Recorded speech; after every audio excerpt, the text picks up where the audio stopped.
साथियों नमस्कार, मैं हूं नीरज पटेल और आप देख रहे हैं नेशन जनमत। विभिन्न मंचों से न खाऊंगा न खाने दूंगा का ज्ञान देने वाले प्रधानमंत्री नरेंद्र मोदी की नाक के नीचे से उनके करीबी जम्मू कश्मीर के उपराज्यपाल मनोज कुमार सिन्हा ने बड़ा खेला कर दिया। अपने बेटे का रिसेप्शन न सिर्फ उपराज्यपाल की हैसियत से मिले दिल्ली के लुटियन जोन्स के टाइप 8 बंगले में करवा दिया, बल्कि उसका सारा खर्च राजभवन पर थोप दिया। यह आरोप मेरे या विपक्ष के किसी नेता के नहीं, बल्कि जम्मू कश्मीर सरकार के एक सीनियर आईएएस ऑफिसर के हैं। और यह आरोप केवल जुबानी जमा खर्च नहीं, बल्कि चीफ सेक्रेटरी को बकायदा शिकायती पत्र लिख करके लिखित में लगाए गए हैं। ये शिकायती पत्र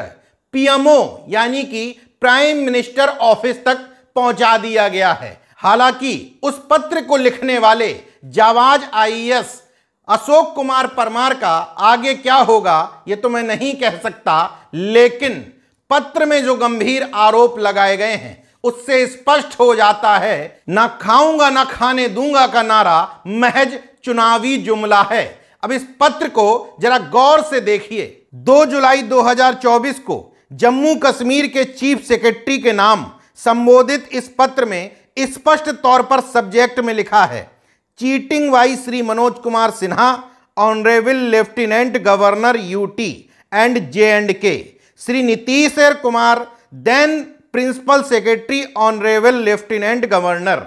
मतलब 2 लोगों पर सीधे सीधे आरोप लगाए गए हैं। उपराज्यपाल मनोज कुमार सिन्हा और उनके प्रमुख सचिव रहे आईएएस नीतीश्वर कुमार। स्पष्ट तौर पर इस पत्र में कहा गया है कि नीतीश्वर कुमार ने अपने पद के दायित्वों का ठीक से निर्वहन नहीं किया। अगर उपराज्यपाल ने उनको ऐसा करने के लिए निर्देशित किया था तो उनको यह काम नहीं करना चाहिए था, क्योंकि यह सरकारी धन का पूरी तरीके से अपव्यय है। शिकायती पत्र में स्पष्ट तौर पर कहा गया है 16 फरवरी 2021 को दिल्ली के लुटियन जोन्स में पड़ने वाले 7 अकबर रोड नई दिल्ली, जो टाइप 8 का बंगला है, उपराज्यपाल की हैसियत से मनोज कुमार सिन्हा को मिला हुआ है। जिस समय जम्मू कश्मीर को राज्य का दर्जा था उस समय यह आवास जे&के के मुख्यमंत्री को मिलता था, अब उपराज्यपाल को मिलने लगा है। लेकिन अपनी शक्तियों का दुरुपयोग करते हुए मनोज कुमार सिन्हा ने न सिर्फ अपने बेटे के रिसेप्शन समारोह के लिए इस बंगले का उपयोग किया, बल्कि सरकारी खर्चे से 120 अतिथियों के खाने और सजावट का इंतजाम करवाया। और हैरत की बात देखिए, कुल 120 लोगों के खाने और सजावट का खर्च आया 10,71,605 रुपए। मतलब प्रति प्लेट का अगर खर्चा देखा जाए तो एक व्यक्ति 8,500 रुपए के आसपास का खाना खा गया। इस मामले का खुलासा तब हुआ जब दिल्ली में जम्मू कश्मीर के अतिरिक्त रेजिडेंट कमिश्नर नीरज कुमार ने राजभवन को पत्र लिख करके कहा कि इस राशि का सेटलमेंट करिए। उसी समय मामला प्रकाश में आ गया था, लेकिन किसी तरीके से मामले को दबा दिया गया। मगर अब जम्मू कश्मीर के जाबाज आईएएस ऑफिसर अशोक कुमार परमार, जो 1992 बैच के आईएएस ऑफिसर हैं और इस समय जम्मू कश्मीर में ब्यूरो ऑफ पब्लिक इंटरप्राइजेस के चेयरमैन हैं, उन्होंने चीफ सेक्रेटरी को पत्र लिखा और प्राइम मिनिस्टर ऑफिस को पत्र लिख करके इस भ्रष्टाचार के खिलाफ न सिर्फ मुहिम छेड़ दी है, बल्कि उन्होंने स्पष्ट तौर पर कहा कि उपराज्यपाल मनोज कुमार सिन्हा और उनके तत्कालीन प्रमुख सचिव आईएएस नीतीश्वर कुमार के खिलाफ भ्रष्टाचार के मामले में मुकदमा दर्ज होना चाहिए। इस प्रकरण को खंगालने के लिए जब मैं गूगल पर गया तो मैंने देखा कि मनोज कुमार सिन्हा और उनके बेटे के शादी से जुड़ी हुई कुछ खबरें गोदी मीडिया में दिखाई दे रही हैं, लेकिन उसमें मनोज सिन्हा का महिमा मंडन किया गया कि देखो बेटे की शादी हो रही थी, इसके बावजूद मनोज कुमार सिन्हा जम्मू कश्मीर की समस्या से जुड़ी प्रधानमंत्री की मीटिंग में शामिल थे।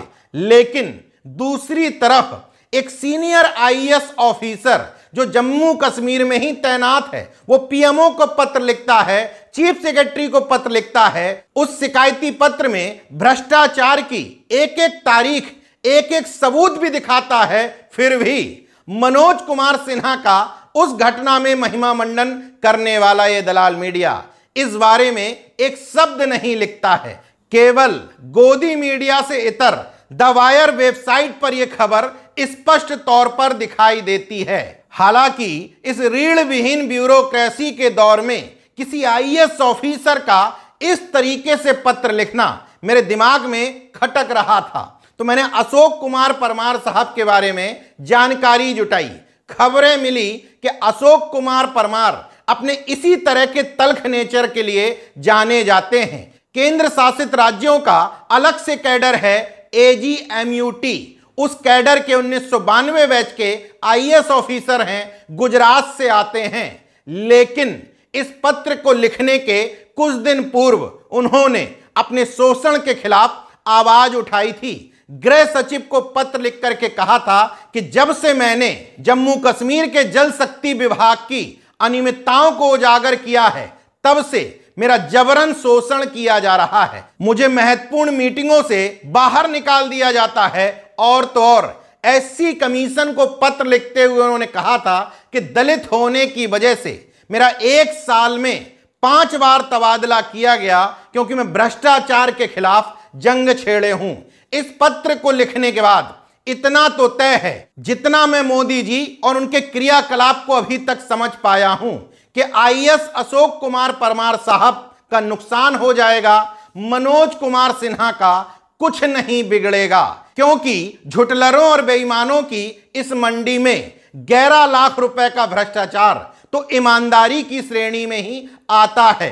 हालांकि कुछ लोग कहेंगे कि अब आईएएस अशोक परमार का कैरियर दांव पर लग गया, लेकिन जो रीढ़ वाला व्यक्ति होता है वो इसकी ज्यादा परवाह नहीं करता कि आगे क्या होगा क्या नहीं। उनको गलत दिखा, उन्होंने विरोध किया, नेशन जनमत ऐसे आईएएस को सैल्यूट करता है। देखते रहिए नेशन जनमत, जागरूक और सजग बने रहिए। जय विज्ञान, जय संविधान, जय लोकतंत्र। धन्यवाद।